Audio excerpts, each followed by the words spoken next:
Good afternoon. Today is July 12th, 2013. My name is Sarah Wyckoff, and I'm conducting an oral interview at the American Legion Department Convention in Springfield, Illinois, with Ray Powroznik. Powroznik.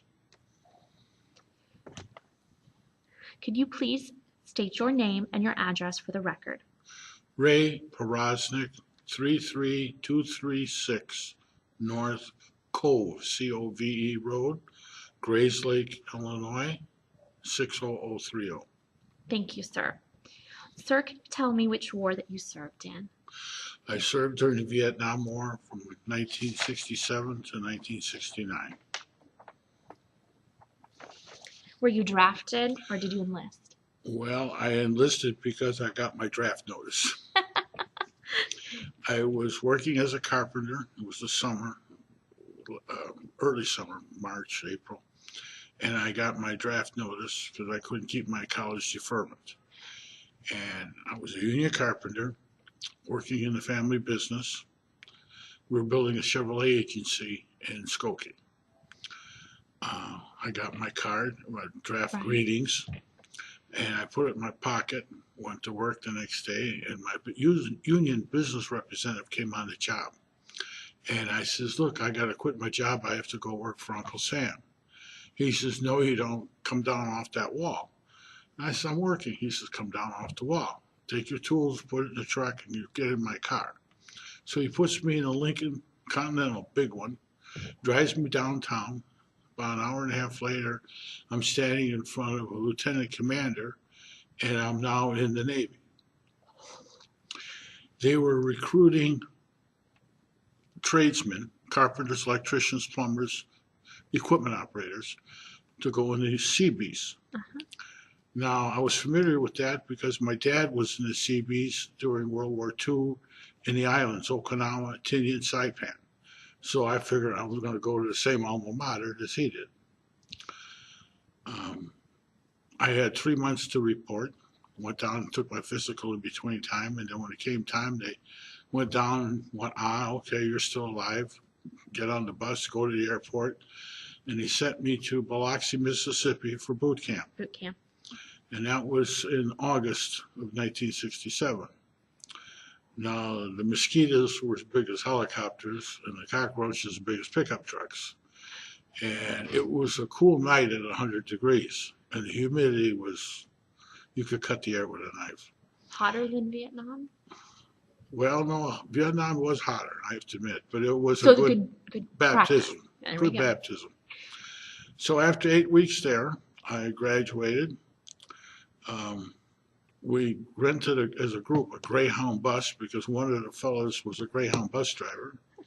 So he had connections. He got a Greyhound bus, took us to New Orleans to get on airplanes to go home or wherever we were going.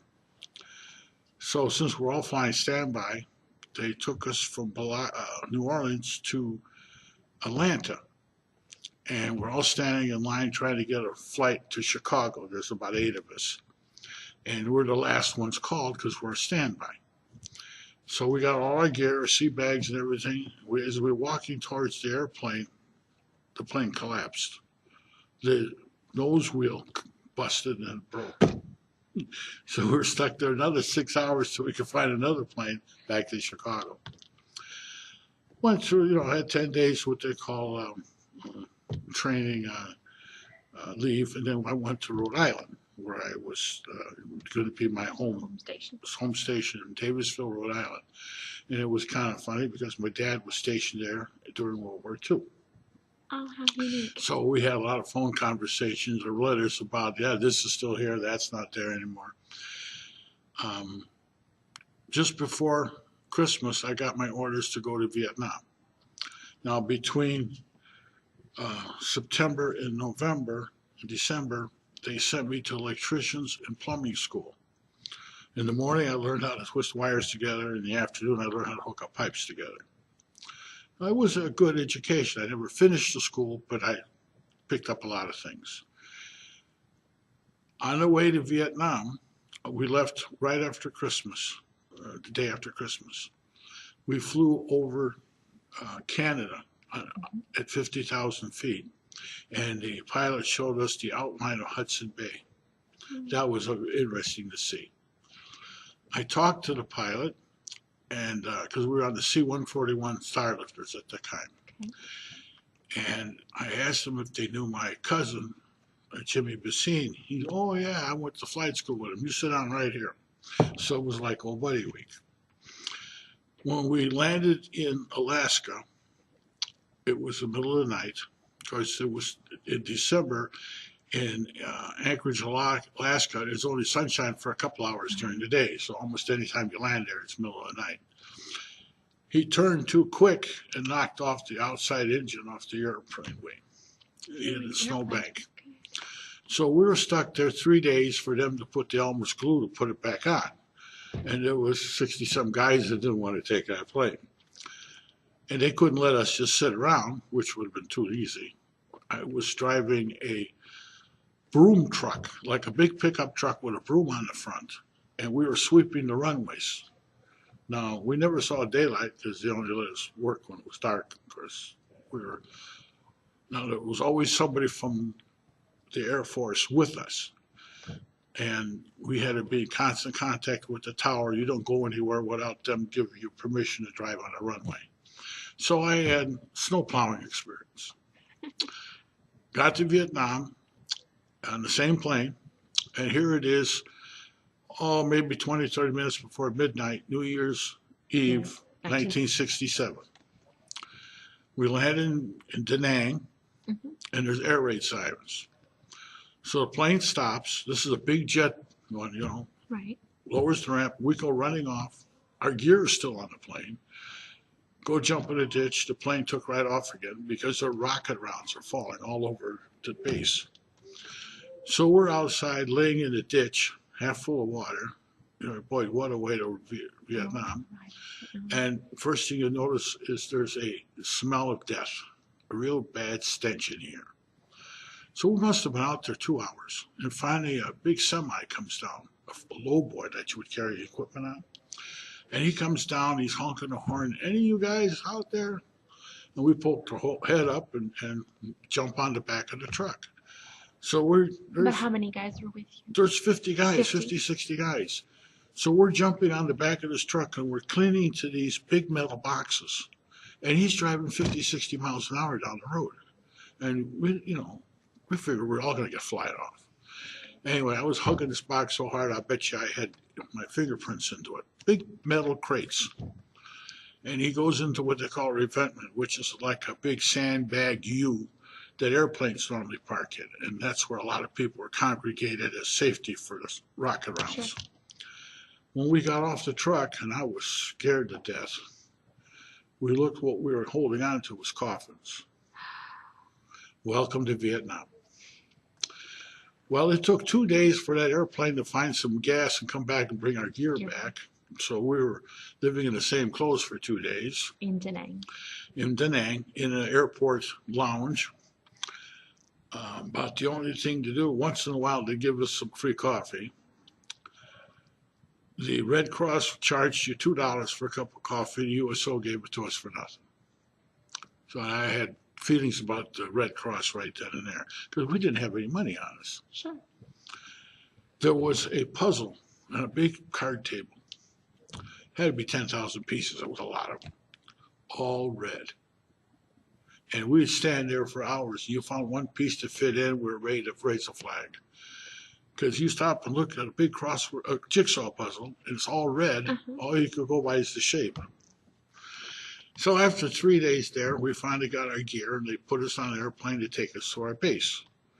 And that was in July. And now, is that north or south? That was about 30 miles south of Da Nang, which is in the northern part of the country. Sure. So I was there for about 6 months, 5.5, 6 months. When I got there, they put me on a bulldozer pushing scrapers, which is a big tractor that loads sand. And so you pushed it. Now, about 3 weeks on that scraper, junkling up and down, I had the runs. Get me off of this machine. Okay, we got a new job for you. We're going to let you drive a crane. I says, a crane? I can't even spell crane. How do you want me to operate it? It's okay. You'll figure it out. So they took me over where they were building oil tanks on the ground for the airport. Mhm. And I'm over there running a machine that's probably made 20 years before I was born. It was an old Lorraine. It was a clutch type set of hydraulics like they have today. And so the guy tells you to move the thing up or down a half an inch. You put it in gear, you're standing on the brake, and you're trying to slip the clutch to make it inch a little Mhm. bit. And you got 5 guys that you could kill instantly with a 2-ton piece of steel dangling in the air. I was nervous as all heck. After the first day, they had time, they had to do a lot of welding and stuff. They had nothing for me to do. So I took a bucket and threw it out on the sand dunes. And I'd go with the crane, try to pick up the bucket to get the idea of depth, Sure. feel. Got to be real good at this. So 8 days later, the regular crew came back from R&R. I said, I want to stay here. This is fun. No, no, no. We got to send you back to your battalion. I said, well, that's great. I know how to drive nails already. I don't need to be trained. So they sent me back to my battalion. And in the same place that I was pushing sand for the building, it was an ammo dump. And I went there, and my little company of about 7 guys, we were building pole barns, which was like 14 telephone poles standing there about 8 feet high. And you put wooden trusses and a tin roof over it. And that was to keep the bombs and stuff they put underneath there out of the hot sun and the rain. So we went down, we put up about 40 of those. And then after that, that was about maybe a 5-week, 6-week job that we put these all up. Then we went to work on the runway, and they were pouring a runway, a little, almost 8,500 feet long, 150 feet wide, because I measured them all the way along. And we were pouring this concrete, and that's part of carpenter work, pouring concrete. And they had to pull the cement trucks in with a bulldozer because the soft sand, it would sit on there. Just, and we had to fill the ditch with water because the sand was so dry. The concrete would hit that sand and it would dry it out and crystallize it instantly. So you had to fill the ditch with water, pour the concrete in, smooth it off without.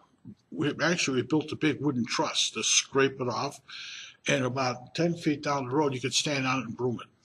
That's how fast the concrete was setting. And we put curing compound on it to slow down. Well, the next day you went back and you picked up the forms to move them ahead. Well, bamboo viper snakes, they're real thin, maybe at 3/4 of an inch around, about 5 foot long, and they look like a piece of bamboo because they had little rings every 3-4 inches. Sure. We used to call them the 3-step snake because you get bit 3 steps and you're dead. Now we asked to have a 45 on us so that we could shoot the snakes. Oh no, you might hurt somebody. So instead of going over there, the snakes would crawl underneath the concrete forms because of all the water we put into the sand. It made the sand real cool underneath the concrete forms, which was like a metal L. And so when we lifted the form up, the snake was surprised it bit anything that came close to it. Well, a couple of us almost got bit and said, that's it. We're not going to pick up those forms with our hands.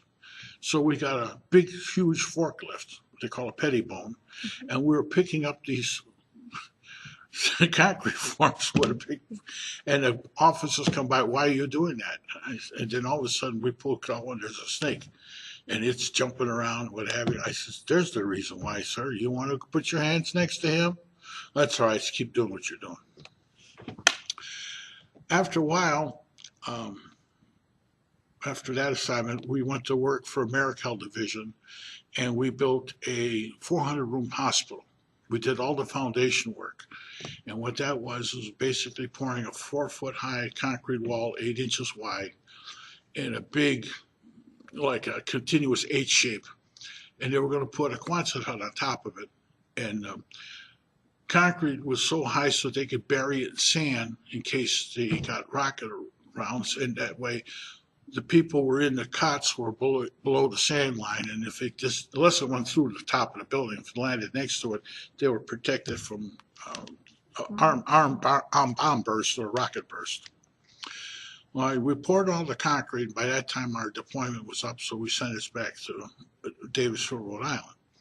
This was like June of '68, and they sent me to, after about 3 weeks there, because everybody had 10-day leave. Then we got back. Then they sent us to Camp Lejeune, North Carolina. I went to bomb building and demolition school and bridge building school. So I learned how to build one and learned how to blow it up.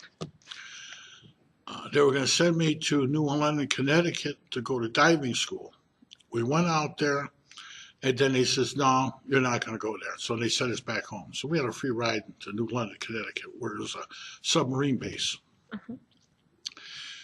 So here it is, next Thanksgiving, we're going back overseas. This time we went to Fubai Way, which is way up in the northern section. I should back up a minute. In the February of 68 when I was there, we had Tet Offensive. That was the first major campaign I was in. Now, they wouldn't let us have any ammunition for our weapons. We were all standing there with an empty weapon in our hands because you might hurt somebody. We weren't authorized to shoot, although we sometimes wanted to shoot our officers, but they knew that. Well, I would trade plywood with the Army because I had tons of plywood, and trade that with the Army to get ammunition for M16s. So I brought home some ammunition. I said, hey guys, look, let's divvy it up, and we did. Well, somebody had a buddy in the other hut and told him, and he's trying to get some. We ran out. He told somebody, and next thing you know, we have an officer inspection. They confiscated all our ammunition. You can't have that. Okay. A week later, I had more. We had lots of plywood. But when I was working at demolition and bridge building school, we went to Vietnam, back to Fubai Way. That was in the northern part. And they were still overrun from VC at the Citadel, as they call it. We had to go right by it to go to work. I was working on air helicopter hangars for the 101st Airborne. And we built two and started a third one before our deployment left. The first one we built was all out of tin, sides, top, and everything with corrugated sheet cord. Now, they didn't have electricity like they do around here. We're on telephone poles. They put a generator right outside of it, and they cut a hole in the tin, ran the wires inside, hooked it up to the fuse box, and they powered the helicopter hangar.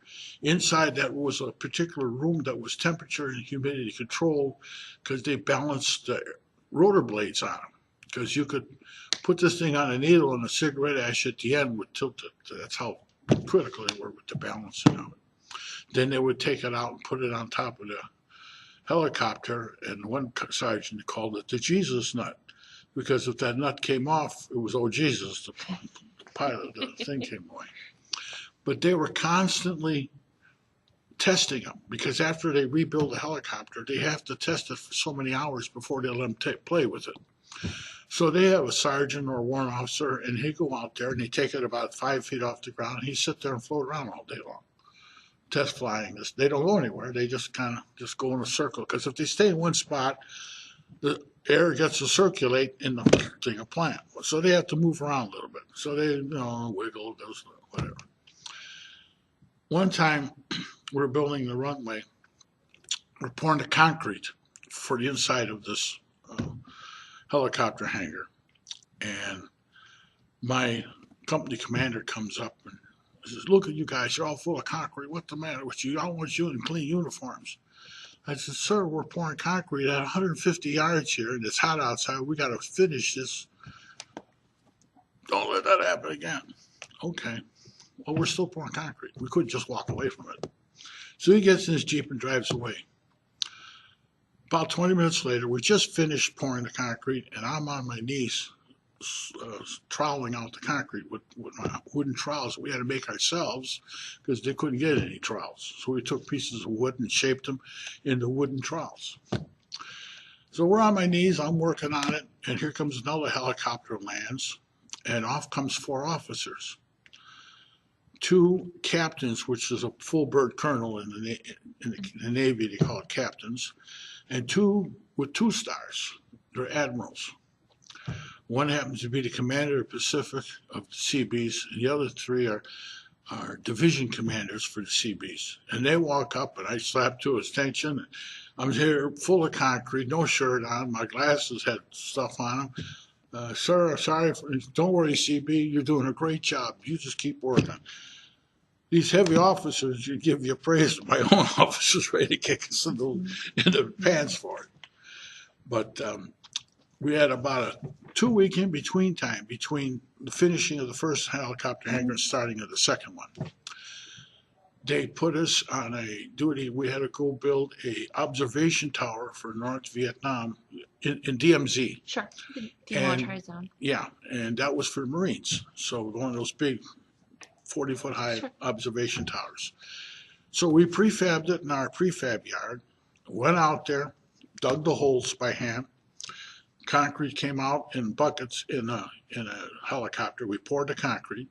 The next day they came with the tower, and we set the tower with the helicopter and anchored it. We spent another day tying off all the guide wires to it. So you could blow out 3 of the 4 legs and the thing would still stand there. So we finished all of that. So here comes the penthouse. Now this is the nervous part. There was 8 of us, 2 on each telephone pole with spiked boots that telephone linemen wear. And we climbed up there. We strapped ourselves on because this guy's coming with a flying crane. The downdraft off the flying crane's over 110 miles an hour. There's a guy riding it to drop down a sandbag and a line so we could each grab it from the 4 corners and keep it from windmilling. And it was like a big, huge cup that went over the top of the telephone pole sticking in the air. Once that landed in there, you drove big bolts through that and anchored it to it. The downdraft pulled the shirt right off my body and took it right off. We hear this snapping sound, like firecrackers going off. And what could that be? Because listen to this big downdraft, and we're shaking because we're nervous. We're trying to land this big thing. Boom, it gets in. They cut off the helicopter. He flies away. Everybody goes, hooray, it's in. We'll bang the bolts in later. The Marines that were guarding us, there was a squad of Marine, about 15, 16 of them. They were shooting all this time we were doing this. And we didn't know what was going on because I was too worried about the helicopter. We're coming down. I mean, I was shaking like, and everybody else was too. Let's sit down and take a break. They found a North Vietnamese guy was shooting at us because we're building this tower. Well, the sergeant that told me, he says, they would have killed you, but we caught him. And we saw bullet holes in the telephone poles below our feet. He said, they would have shot you, but the downdraft from the helicopter blew the bullets too low to hit you. Boy, thank the Lord. We all said a prayer. Glad you didn't know until you were on the ground. Yes, yes. Then I saw a lot of gruesome things happen, what they did with the Vietnamese body, but I can't repeat all of that. So we went back. We started to build another helicopter hangar right next door to the first one. Was there just one Vietnamese that was shooting? That's all they caught was that was one. one. Yeah. Thank you. That was the one that was enough. Sure. We started building the second one. And we had a big machine out there called a Barber Green Ditcher. And that's what dug our foundation for the thing. Now, usually they send an equipment operator out with it. But all they did was send out the machine, no operator. So I was the fellow in charge, so I got elected to dig the ditch. And it's a big machine, like a huge tractor, and you sit on the side of it, and this big chainsaw type of thing with 4-foot wide buckets would dig out where the foundation was.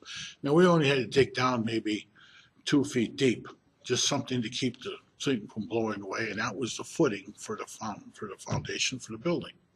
So we did all of that. We formed it up. We did all the pouring.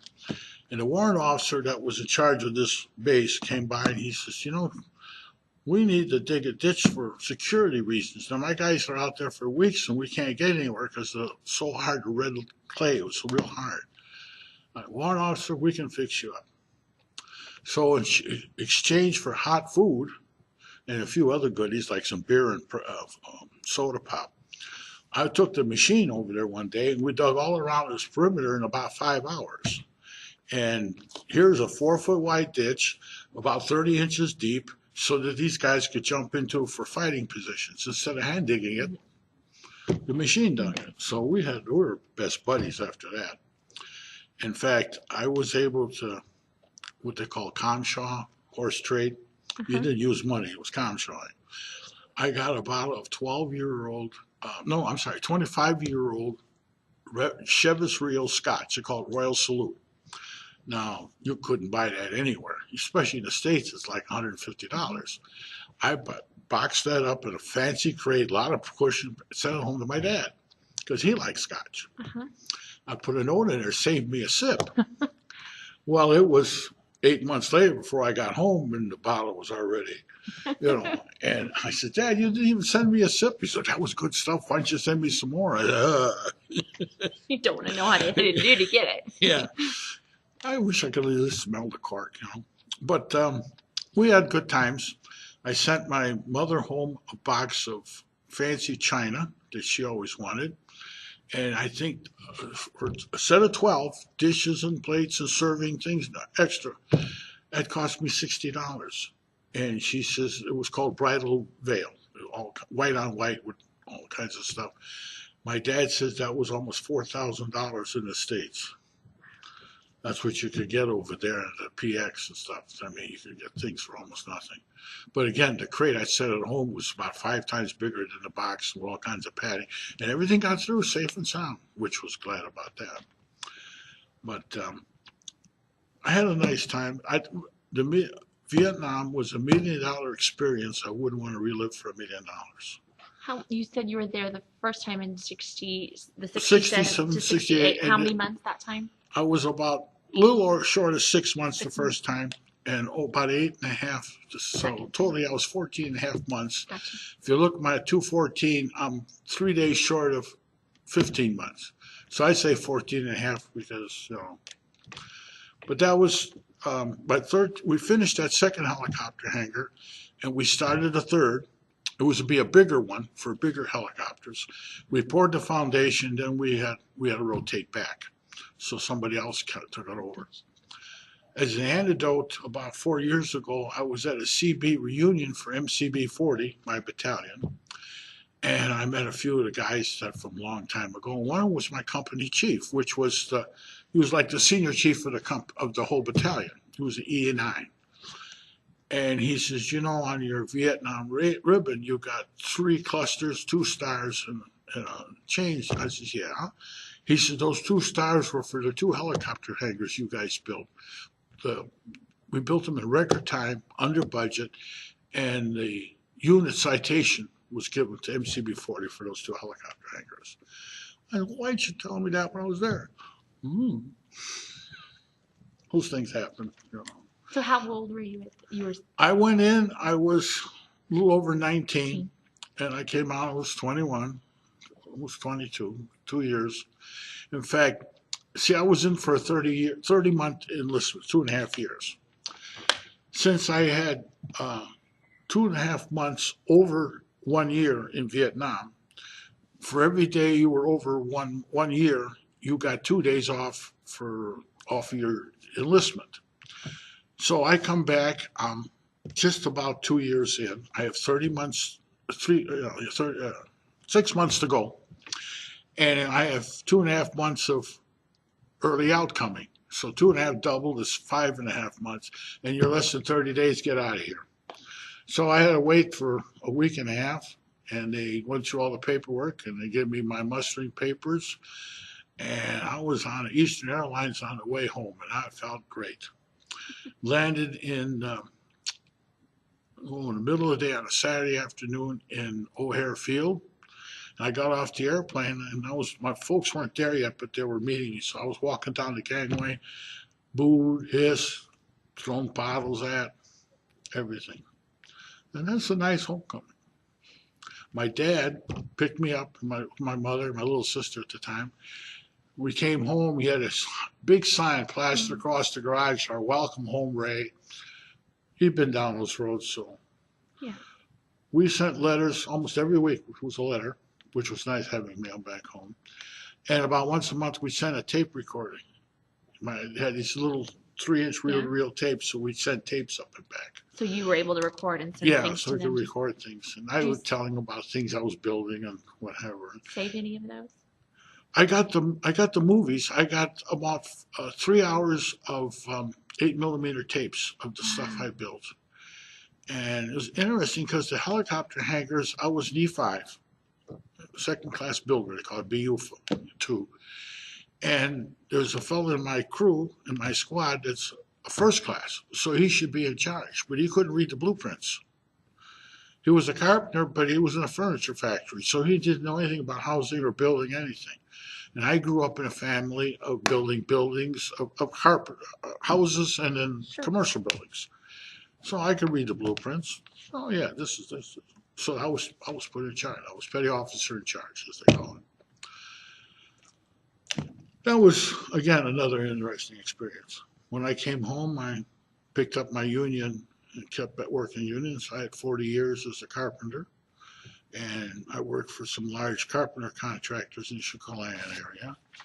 And since I was very good with math, they had me always cut patterns for like round head roofs, they call them cone heads, and roofs that were oddball angles come together and oddball pitches, so I could figure all that out. My last 5-6 years, I built radius stairs because a lot of kids can't do the math. They didn't know what pi was. One fellow asked me, he says, I like apple, but I could take cherry. And I said, that's okay, see you later. And some of the kids, they couldn't multiply a whole number times a fraction. And doing that, you got to have a lot of math, a lot of fractions of an inch and numbers and whatever. So, and there's a bit of trigonometry involved because you have to determine the length of the stair on the outside edge is different than on the inside edge. If you go up to, like at the Hilton here, if you look, notice the round stair going up, the outside edge has got a longer step than the inside one. Well, somebody's got to think of that, you know. It doesn't just fall off a turnip truck. No, like I said, I learned a lot in the service. I came home with the ability to drive a tractor, or drive a truck, or drive a nail, drive a crane, drive a pettibone. Today, I'm retired from carpenters, 40-some years. There's a local excavating contractor who's a member of our post. And he's a one-man band, basically, but every once in a while he needs an extra guy to drive a dump truck. I still have my CDL, so I get a chance to play big truck driver for a day. You know, it's fun.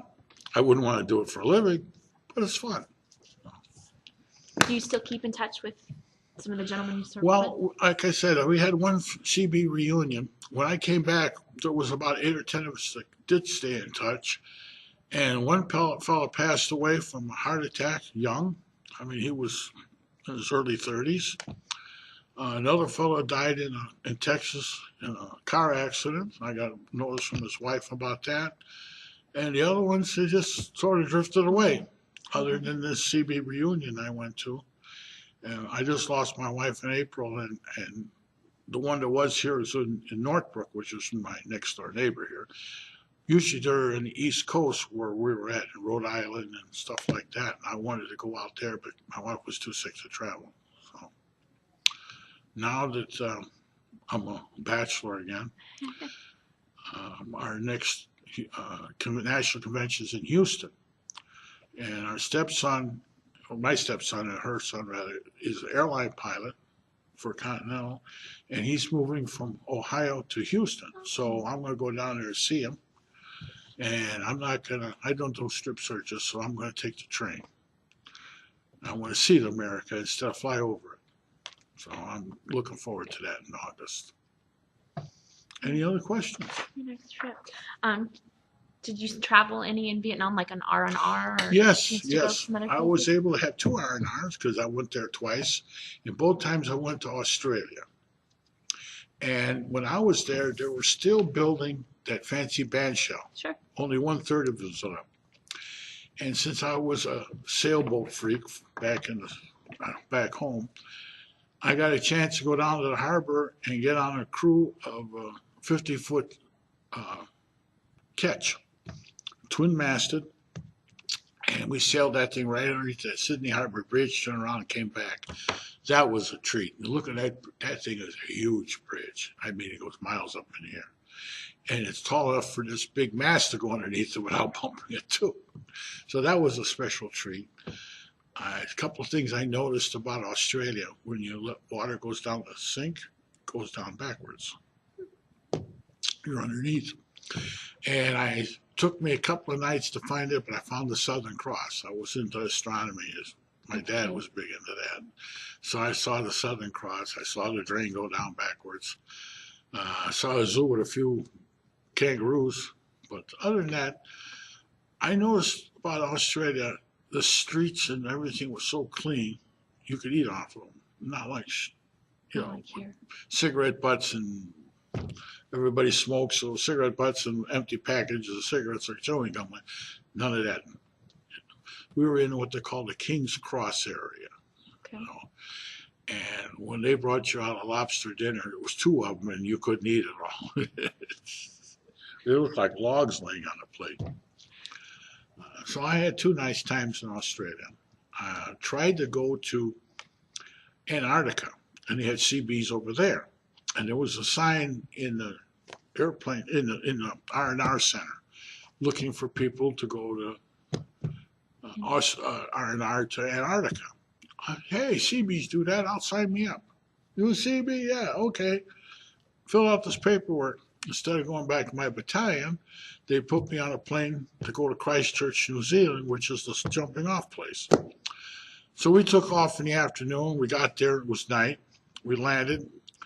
And they must have said, hey, you can't be here because you have to be released by your battalion. They gave me a long song of that. So in short, they put me back on a plane. And so all I saw was the airport at night. Never saw anything about New Zealand. So I did spend 3 hours there. Came back to Sydney, and then they put me on a plane back to my country. And what were you trying to get away with? What do I know? I'm CB. All right, go back to work. Do you have any USO shows that you got to see, any entertainment? Because you would have been overseas during some holidays. Oh, yes. We spent, I spent, like New Year's. Yeah. Okay. And then I spent a Thanksgiving and a Christmas and another New Year's there. Yeah. That was kind of rough. But my folks my mother would send me care packages, as my dad called them. Homemade coffee cake. And the airmail for free, and it got there like 2 days. It was still fresh. And that was really nice. And things like that. I sent my sister home a dress, and I got an extra large, and she was only maybe 16 at the time. It didn't even fit her, and she was like a size 0. I sent her home a Vietnamese type dress, just something. It didn't work, but well, you got something. Other than the china and stuff in the bottle of scotch, I sent them home. Nothing else. The only thing I did bring home with me, because a lot of guys were bringing home weapons. They'd take up our guns and put them in their sea bag and stuff. I brought home the hammer that I had. I had a wooden hammer. Most of the hammers were fiberglass. And I was lucky to find a wooden hammer, what they call a plum brand. And I brought it home, and I still have it today. I put a lot of handles on, but the head is still the same. So I had that one. It's been around the world. That was interesting too. But south of the equator and past the time zone, so I guess I'm a polywog and a polywog. They have names for that. I don't know. The Navy has a big deal about that. So. Did you learn any Vietnamese language while you were there? Any phrases to communicate? Buku and number. There was very few words. Yeah, that was nothing. We didn't do that much association with the locals. They were around in our camp to do like janitorial work, sweep up empty garbage cans and stuff. But then they kicked them out because one day we had about 12 rounds, rocket rounds come in camp. And it hit the generator, the chow hall, the chief's hut, right on the square on the nose. So somebody was pacing the place off. So they said no more of that stuff. So they weren't working anymore. We did have some scary moments because they would rocket us, but we couldn't shoot back. And one time, this was right after Easter, we were up in Fubai Way. We were getting hit very, very heavy with rocket rounds. And there's 40 guys in a mortar pit, and we're all saying Our Father. You talk about there's no God among, tell me that. Because they were landing within feet of where we were at. And you hear guys yelling, Carmen, Carmen. We lost 9 guys that day. And a sergeant that was in a anti-aircraft tank. Our camp was part of an Air Force that controlled the bombing of North Vietnam. Gotcha. And this tank was there as an anti-air case of their airplanes were going to try to bomb us. They were going to shoot them down. So the sergeant says, I can see the guys with the night scope, and I could get them. And an ensign who was the duty commander that night didn't know any better. He says, okay, go ahead and shoot them. But you can't do that. You need an admiral's permission to fire something. So this guy backed the tank out of his revetment, put it up on the hill, and he shot what they call 40 millimeter cannon. And you heard this noise, and we poked the head out of and you saw these green streaks about a foot apart, and that's every 5 rounds in between, going boom, boom, boom, boom, and you could see this green arc going across the sky and landing, and all of a sudden, huge explosions. Wherever he hit the rocket rounds, and everything got quiet after that. And everybody almost went to jail because of that, because you could hurt a civilian there. A lot of that war was fought on eyewitness news. And I saw more things when I came home from Walter Cronkite and then that one actress, I forget her name. She was Jane Fonda. She was over there saying that these poor little people and all that stuff. And I'm sorry, no, it didn't work that way. But everything was for the TV cameras. I liked when the first Gulf War came and Mr. Schwarzkopf would not let the press in. Go back there. Why should I tell you what I'm going to do and you don't tell the enemy so they can be prepared? You know, I might as well send my plans straight to them. So that's why he was in and out of there in 100 hours, and hardly anybody got hurt. But us, you can't do that. No, that's another source of a lot of guys in my outfit felt the same way. Any other questions? You came home and you joined the Legion as soon as you came home? No, I didn't join the Legion until much later. I came home, I started working as a carpenter again, and many years going through carpentry. I was married and got divorced, and I was single for about 15 years. And I'm working as a carpenter for the same carpenter company, and a couple of guys are real good friends of mine. His son married this lady, and her daughter, her mother, I should say, was friends of my wife, and she was widowed. And so they moved up here from Florida, and they asked me if they want to go on a blind date. So, okay, what the heck. So I went for a blind date on a Saturday night for Chinese food, and that's where I met my wife. And about 11 months later, we were married, and 19 and a half years, best years of my life. But she was from Finland. She came here from Finland, yes. And she came over here when she was like maybe 3 or 4 years old. Okay. And they left Finland to come here because nobody could get any food over there. The Russians took everything. It was right after the war. World War II. And this is in 47, 48 when they came over here. And she came over on the boat. When she landed in New York, somebody gave her a Hershey's bar. And she held on to it so tight it melted her hands. And she cried because she didn't, she never had that chocolate before. Yeah. So, yeah, we had a wonderful marriage. She has a boy and a girl. A boy's in Ohio, moving to Houston, and daughter's over here in McHenry.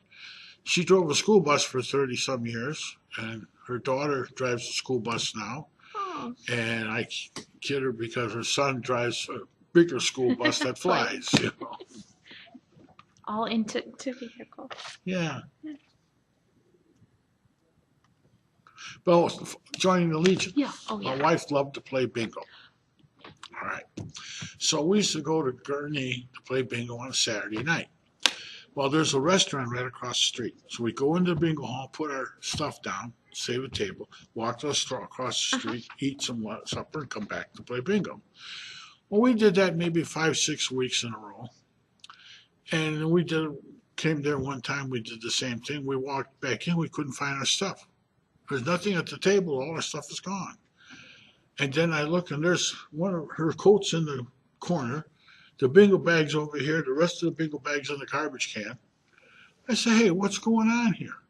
Well, you're not regulars. You just can't come in here and sit down. And I says, what's the matter with regular? We've been coming here like 7, 8 weeks in a row. What's the problem? Oh, you can't do that. We got to save room. We can know if we can let you sit together. Maybe one can sit over here. The other one could go upstairs. And my wife says, no, that's not going to happen. So we packed up all our stuff. And I said, well, I guess my money's not green enough to play here. So we left. Well, post 703, the one I'm in now, played bingo on Sundays. So we would go to church early, and we went out to Sunday to go play bingo. Second or third time we were there, somebody come up, he says, you a veteran? I go, yeah, I'm a veteran. Navy, all that good stuff, Seabees. Oh, okay. Comes back with some paperwork here. Fill this out, bring one of your discharge paper, 214. Well, I got discharge paper, but I don't know if it's called 214. Is this discharge on it? It's a 214. Okay. So I go home. Yeah, it is for 214. So I fill it out. I come back next Sunday and I say, hey, I got a copy of my 214, but I'd like it back. That's the only one I got. Well, I'll make a copy for you. So I make a copy. He gives me back the 14. He says, you got $30? I go, yeah. I give him $30. Now you are one. Come Wednesday's our meeting, you'll be inducted. So I was on Sunday, we came Wednesday, and now I'm in the American Legion. Next Sunday I go back there. Oh, come on over here, you help us. So instead of playing bingo, I'm helping them. I'm helping them sell cards, I'm helping them call back numbers. Oh, it's fun. Yeah. A few weeks later, I'm more involved. And then they said, well, you were a carpenter. Huh? Well, what about this? What about that? And I'm looking at the building. Oh, my God, this place is falling apart. They couldn't, during the summertime, the way they air conditioned the building was they pumped water out of the lake because we're right on Fox Lake. Okay. Pumped water out of the lake, run it through the chiller, and blew the cool air that came off of that. Now, when the temperature of the water in August is 80 degrees, guess what the temperature of the hall? So they thought it was a smart idea. They hooked up the well, because we're on their own private well, took the well water, hooked it up to the air conditioning unit. That was great, but then they ran the well dry. So this is about 6 months, a year later. I said, you guys got to do something different. It costs too much money. Well, that October, they had 3 boilers in the basement that heated the place. One was broken for years. Lord knows, brand new, never used, but busted. The other 2 were older, 8 and 7 years old, respectively. The 7-year-old one busted. One day the basement was flooding. I go down there. Yeah, the pipes busted. The furnace is leaking. I shut off the water to it. I shut off the gas to it. Isolated. So there's an 8-year-old one, and it's leaking. It's dripping water. So you got to get something for heat because this place you're going to build a fire. No. So I knew enough about carpentry and heating and plumbing that I got a hold of a friend of mine who was in the heating business, forced air, and we talked about putting in furnaces instead of using a boiler. And we had big arguments because all the old timers says the only way you can heat a building is with a boiler. You can't use a furnace, gas forced air.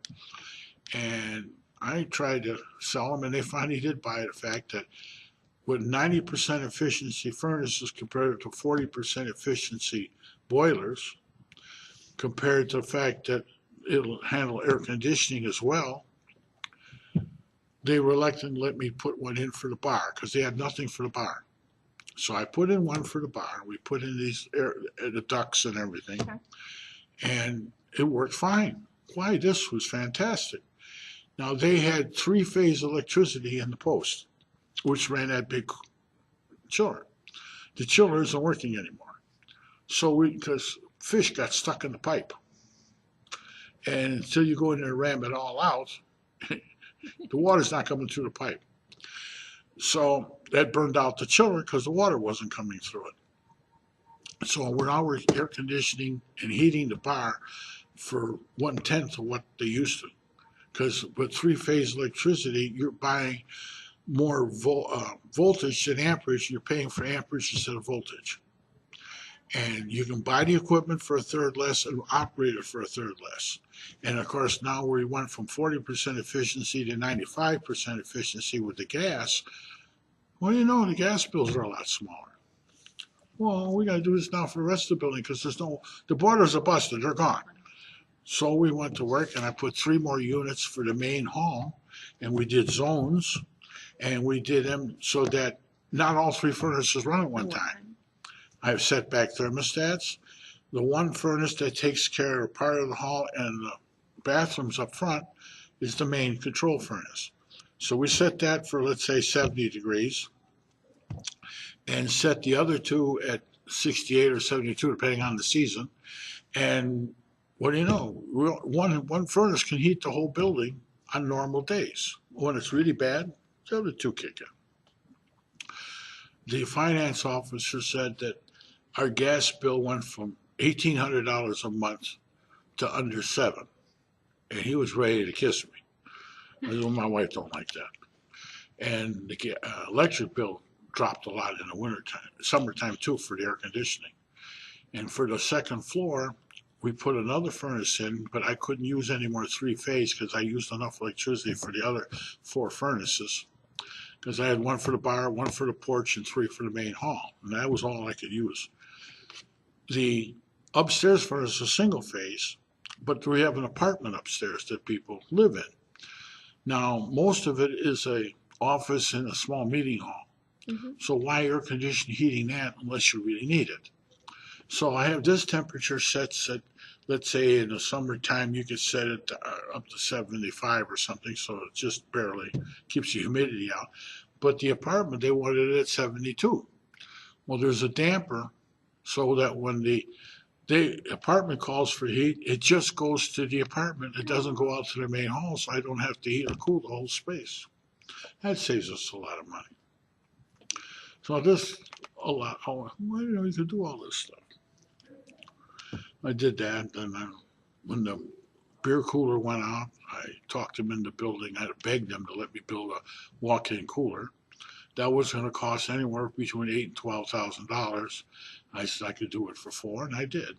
A big 10 by 10 walk-in cooler. And then the bar in the building, it was a big bar. It's 160 feet all the way around. Had a like a Naugahyde elbow bar on it, and it got cracks, and people put their fingers in it and tear it. And the formica was on the top, looked like bathroom formica, white with little specks in it.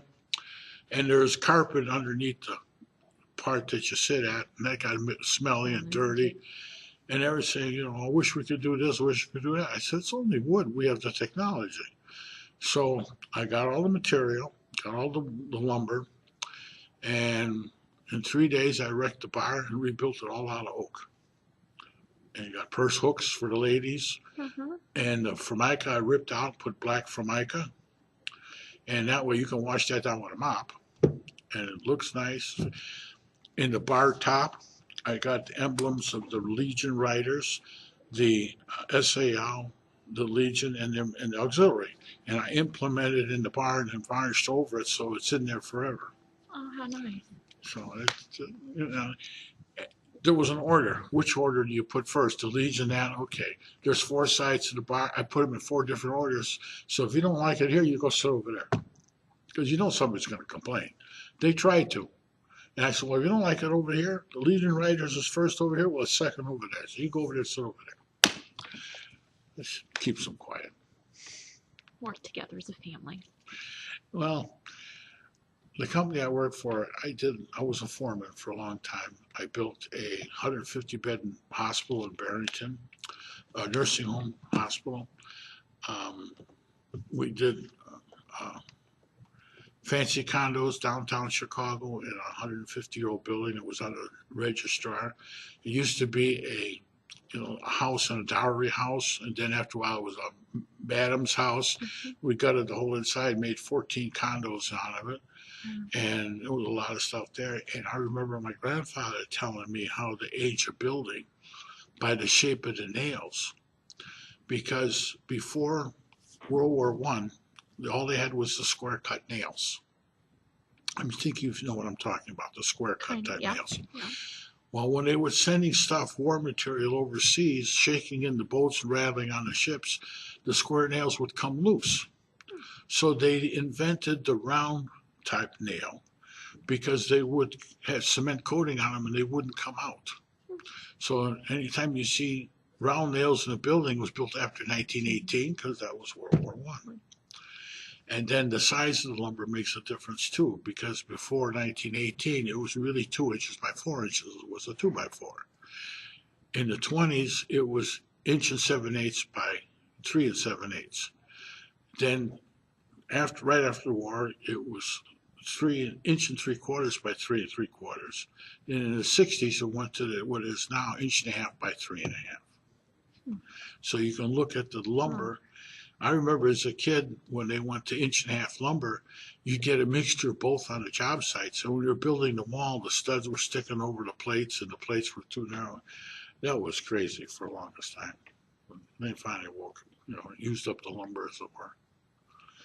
So I had quite an experience in construction over the years because my dad did not only homes, but he did commercial buildings. And then when I went to work for R&D Steel, I did homes, I did service, and I did reared roofs, and then I did commercial buildings, like I said, the hospital or nursing home in Barrington, the condos downtown Chicago, a few other places where I did a lot of weird things that nobody ever saw before. Did millwright work, which is actually setting machinery in Skokie, a tool and die shop. We set 200-ton presses, and we put them on special fiber pads. Before, they used to have to put them on huge blocks of concrete. And they got these new fiberglass that I read about. They put them in there and saved the company thousands of dollars instead of buying a big hole in the ground.